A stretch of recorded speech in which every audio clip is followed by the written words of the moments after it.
of the most enduring creations in 21st century professional wrestling has been the Money in the Bank ladder match.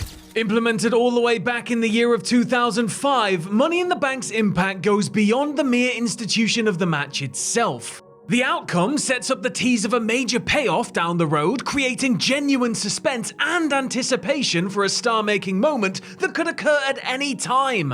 The toting of the magical briefcase has become a fairly common sight in modern-era WWE, but it had to have an origin point. And in fact, that 2005 invention of multi-person scrambles for a suspended briefcase ended up solving a few major problems. One short-term for an established headliner, and one longer-term for a star on the rise. This is Behind the Match.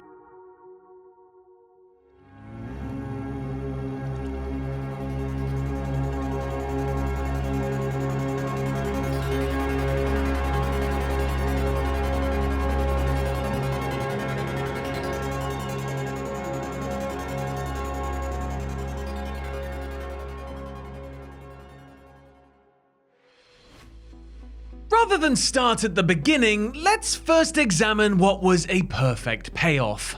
On January 8, 2006, fans in Albany, New York were never more grateful to hear Alter Bridge in their entire lives. It was on that day that Edge, winner of the inaugural Money in the Bank ladder match 9 months earlier, briskly handed the special briefcase to Vince McMahon before storming the ring at New Year's Revolution, where a battered, blood-soaked John Cena lay vulnerable. For the first time ever, the eyes of the wrestling world witnessed what's become known in simple shorthand as a cash-in match. And because a highly vocal part of the audience wanted nothing more than to bask in the public humiliation of polarizing WWE title holder Cena, the gate-crashing Edge got arguably the loudest response of his entire career. Or it's 1-2 with his 2020 Rumble comeback anyway. In less than 2 minutes' time, Edge demolished what was left of the reigning WWE champion, spearing him into oblivion to capture the first of 11 so far world titles. The victory was a culmination, fitting for the opportunistic villain that was the rated R superstar, and deserving for the unquestioned future main eventer that had been Adam Copeland's label for several years. And yet, 1 year earlier, nobody could have predicted this exact scene. In early 2005, Edge was finishing up a rivalry with Shawn Michaels that had begun at the previous autumn's Taboo Tuesday pay-per-view. At the time, Edge's character had taken a rather bitter tack, going from face to heel not so much through treacherous acts, but an unfulfilled sense of entitlement. Fans in his native Toronto booed Edge out of the building at the 2004 SummerSlam. While he wasn't the only babyface to receive surprising jeers that night, Edge's 2004 to that point had cast him as this weird anomaly, this sort of loosely defined character that didn't generally provoke such a strong response. Upon returning from a 13-month injury layoff that spring, Edge was moved from SmackDown to the Raw brand as this highly intense, tightly wound babyface with a vengeful mindset. This was in stark contrast to the character he'd previously played on SmackDown. A cool, calm, collected good guy with an unparalleled knack for delivering humorous put-downs to the brand's heels while ably going shot for shot with them in big matches. That was a likable Edge, but this more vigilante-minded Edge came off a little bit too put on. Nobody would dispute the idea of Edge being a badass, but character-wise, the Edge everybody knew was more well-defined as the guy who embarrassed Kurt Angle with minimal effort. For years, Edge was considered a can't miss, an undisputed future world champion with the look, the personality, and the talent to plant his feet at the top of the promotional mountain for the long haul. However, in this period, there was just something missing. But before we get to that, let's discuss something else that was missing for Edge, a clear path to WrestleMania 21. World Championship gold continued to elude Edge in the early part of 2005. He was the first man to exit the cage in an Elimination Chamber match to crown a new World Heavyweight Champion, and rival Shawn Michaels soundly defeated him in a street fight at the end of February. Michaels then immediately transitioned into a feud with SmackDown star Kurt Angle that would lead to, well, one of the greatest WrestleMania matches of all time. But Edge? 5 weeks out from the show of shows, and he had no tangible rival for the big dance. Ditto Chris Jericho, whose house show marriages were varied in this period. Matches with the likes of Chris Benoit, Muhammad Hassan, Christian, and even Edge filled out his personal schedule, but none of them had the momentum at the time to power a WrestleMania showdown. In fact, WrestleMania 21 was kind of a weird card when you look back at it. The Triple H-Batista feud was the most well-established at the time, while then-popular John Cena facing the contemptible JBL wrote itself. Interbrand feuds pitting Michaels against Angle and legend-killing Randy Orton against streak-holding Undertaker had their own allure. Beyond that, Raw and SmackDown each bore a serious lack of compelling rivalries within their respective rosters. This was the WrestleMania that gave us Big Show vs Akebono, if you'll recall. Jericho wasn't the only proven commodity that lacked any discernible WrestleMania direction, but he was one that at least feared he could miss the main WrestleMania card entirely. Over the preceding years, you had Matt Hardy missing WrestleMania 20, Christian missing 19, Big Show missing 18, and Rikishi missing 17. While Jericho was certainly better positioned than those talents, he was nonetheless concerned about what was in the cards for him as far as WrestleMania 21 went, as well as if anything was in the cards. And in what turned out to be a very important phone call, Jericho reached out to good friend and influential WWE writer Brian Gewirtz. During the call, Jericho lamented his current lack of direction, perhaps hoping that Gewirtz could help engineer a way for him to get onto the WrestleMania card. And as it turned out, in Gewirtz's copious notes, he'd written of an idea that would stand to benefit Jericho, Edge, and other talented individuals currently on the outside looking in. But it wasn't called Money in the Bank. In its original form, the concept was a Hollywood Dream ladder match. Since WrestleMania 21 was the one in which WrestleMania went Hollywood, Gewirtz obviously fashioned the Hollywood part of the name out of the theme of the night. As for the dream portion, well, that was something a little more creative. As Gewirtz initially concocted the idea sometime earlier, the match was going to be a means to an end. WWE needed a way to facilitate their plans for an ECW reunion that June, which would come to be known as One Night Stand. And through Gewirtz's vision, this match would be the driving force toward that reunion. That's because for the dream half of the billing, the winner of the match would have any dream of their choosing fulfilled. When Gewirtz first began fleshing out the gimmick match, his idea was to have Rob Van Dam win the ladder war. And RVD's wish would be for the return of ECW, thus paving the road to One Night Stand. Unfortunately, Van Dam suffered a major leg injury at the dawn of 2005, which would sideline the whole effing show for about 1 year. Perhaps that was a divine sign from above that ECW should not be wished back into existence. While RVD wouldn't be around to fulfill Gewirtz's vision, the writer did end up pitching the idea to Vince anyway, since a number of wrestlers needed some kind of vessel to get onto WrestleMania. As Gewirtz reported back to Jericho, while the chairman didn't dismiss the overall concept, Vince thought the prize was pretty stupid. And in fairness, he's kinda right, since the dream doesn't really seem to have any boundaries. After all, couldn't Van Dam or whoever wins it just wish to be given the WWE title, or wish to own WWE, or ice cream bars made entirely of Ico Pro? The stakes needed to be something a little more tangible and clearly defined. Gewirtz and Jericho brainstormed together, and it was Y2J who proposed having the winner get a world title match the next night on Raw.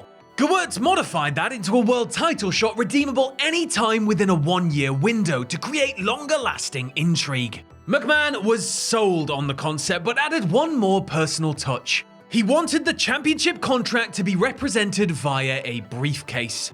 In fairness, it's a better weapon for heel winners to smash their opponents with than, say, a clipboard or a manila folder. After all, not everyone has the paper-throwing prowess of Brody Lee. And that is how we got the Money in the Bank ladder match. And yet, it almost wasn't so. According to Jericho, after Vince approved the match, he changed his mind a few days later and instead wanted to boot Jericho, Edge, and Benoit in a 3-way submission match. Jericho and the others managed to persuade McMahon to go with the original plan, reasoning that it was a much more exciting attraction for WrestleMania. And you wonder why plans change has become such a meme. Joining Jericho in the original field was the aforementioned Benoit. Though still near the top of the card, Benoit was no longer vying for the world title as he had 1 year earlier. Nonetheless, his considerable talents would certainly boost a match of this type. He and Jericho were rescued by the Money in the Bank creation, as was the man Jericho wrestled at the previous year's WrestleMania, Christian. Captain Charisma seemed like he was on the verge of breaking out due to his humorous promos, as well as his relatively new entrance heralded by a violin-laden alt-metal ballad. Intercontinental Champion Shelton Benjamin also joined the fray, treading water following a tepid feud with a heel-turned-maven. Though Benjamin's awing agility was tailor-made for a ladder-filled spectacle, this would mark the third straight WrestleMania out of 6, it turned out, that there was no Intercontinental title match. The least aerodynamic participant was Kane, coming off a questionable feud with Gene Snitsky and an even more questionable connection with Lita. There were rumors at one time that Kane was going to team with Undertaker at WrestleMania to face Snitsky and Heidenreich, together known by internet fans of the time as the Dead Baby Poets Society. If true, then the world missed out on a truly special tag team match. Thanks a lot, transcendent era-defining ladder match. Then, of course, there was Edge. As noted before, Edge seemed to have all the upside and promise and talent in the world. But as far as getting to that final level, there was a missing component. Something was absent, and it was keeping Edge, the awesome and reliable borderline main eventer, from becoming Edge, the undoubted top guy. And he did find that component, albeit in very bizarre, highly unexpected, and controversial circumstances. It began strangely enough at the end of February, when Matt Hardy, who was sidelined after having knee surgery the previous summer, posted on his own message board that he'd asked an admin to remove all photos of longtime girlfriend Lita from his personal website. He then encouraged fans who ran into Lita at appearances to ask her about the situation. Hardy also went on to write that he hated having his trust broken. Within days, the story was out. Lita had been having an affair with Edge. Hardy and Edge's then-wife Lisa found out what was going on, leading to an escalating situation where the details quickly became public knowledge.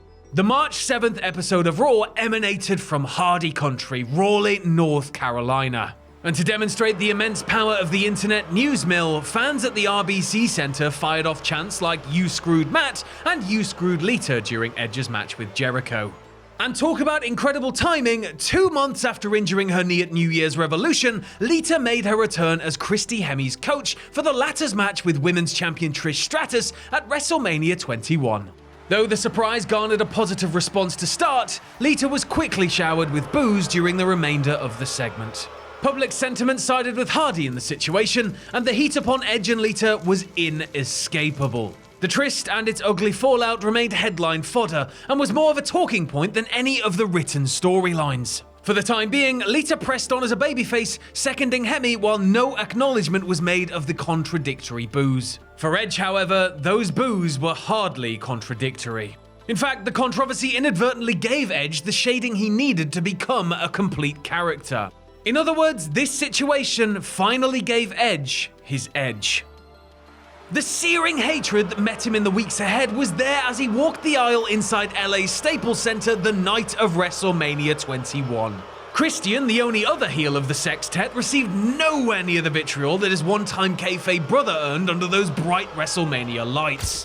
What followed was arguably the greatest ladder match since the heyday of TLC. It's also perhaps the greatest singular Money in the Bank ladder match ever, as while there have been excellent examples among the chronology, the brisk pace, innovation, and lack of contrivance steered the original into the realm of true WrestleMania all-timers. You had Benoit giving Jericho a throwing German suplex, all the while Jericho clutching a steel ladder. Kane managed to severely stunt Benoit's overall effectiveness by crunching his arm between ladder halves, giving the crippler an injury that he would sell all the way to the finish line. Edge and Christian briefly reunited, flattening Kane with a ladder concerto, which I guess makes it a con ladder toe or something. But the real star of the match was Benjamin. It was going to be hard to outdo the ladder top exploder that he gave Edge, but he managed to do so by running hands-free up the rungs of a leaned-over ladder to clothesline Jericho off the primary ladder just as Y2J was about to win. Benoit played the role of valiant warrior as the match ground down, fighting back with only one arm to thoroughly incapacitate Kane. But just as Benoit had an apparently unimpeded climb to the briefcase, Edge arrived on the scene with a steel chair, coldly smashing Benoit's arm to smithereens, while the Los Angeles crowd reacted with pure anger. The boos only intensified as Edge made his way up the rungs and somehow grew more apoplectic as he liberated the briefcase from the skyhook. Edge was now the first ever Mr. Money in the Bank, and with that freshly coined nickname, another apropos label was inspired: the Ultimate Opportunist. Fans empathizing with Matt Hardy's predicament continued directing their anger toward Edge, even more so the week after Mania when WWE released Hardy from the company. Now more than ever, Edge was public avatar for an ugly situation, one that many fans felt was handled extremely poorly. And when Lita turned heel in order to join Edge in a line-blurring on-screen relationship, the couple only grew more detestable. WWE capitalized on all of the unplanned developments by making Edge the most ruthless and callous villain since Mr. McMahon's prime. The next great main event star had his hook at long last. Briefcase in hand, Edge pushed his way through a summer feud with a vengeful returning Hardy before going on to humiliate and batter Ric Flair at every opportunity. By the time the Flair feud rolled round, the venomous crowd response toward Edge had greatly diminished. Sure, he was still a sworn heel that earned the appropriate response, but the vehement hatred had long evaporated. The heat from the real-life melodrama had died down, but not before Edge had added the missing ingredient, that conspicuous intangible to his star profile. When Edge made that grand entrance pre-cash-in, he became a bona fide made man. The virtual squash that followed was the christening of his legend, following nearly a year of configuring the most supreme version of the Edge character. And none of this happens without the choices made away from the cameras. And to another degree, the big moment doesn't play out the way it does without the invention of the Money in the Bank ladder match. In the years since, the match has remained an annual staple, spawning its own spin-off pay-per-view in 2010. More than 20 different individuals have pulled down the career-altering briefcase with varying degrees of success and memorability in their cash-ins. Yes, some have left a deeper impression than others. Wins for true fan favorites like Rob Van Dam and Dean Ambrose were made possible through Money in the Bank victories. The cash-ins by Dolph Ziggler and Seth Rollins produced ungodly crowd responses when their scenes finally played out. But it's hard to beat an original though. Edge set the stage for all cash-ins that followed, and it's indeed a very high bar to reach. There was no template in place before Edge rushed the ring that night in Albany, but his way remains the idealized example to equal. And Edge doesn't get that exact moment in the sun without Brian Gewirtz's scrawled out idea, nor a somewhat desperate Chris Jericho yearning to be part of WrestleMania 21 in some form. Nor does it happen without Edge altering his public image through a few unsavory headlines or WWE's willingness to make the absolute best of a bad scenario. Through a borderline last resort pitch, relative tabloid fodder, and of course the greatness of the original match itself, Money in the Bank's overall formula and expectations were shaped for years to come. And while forged through several difficult circumstances, all that's been difficult in ensuing years is trying to outdo the acclaim for that original.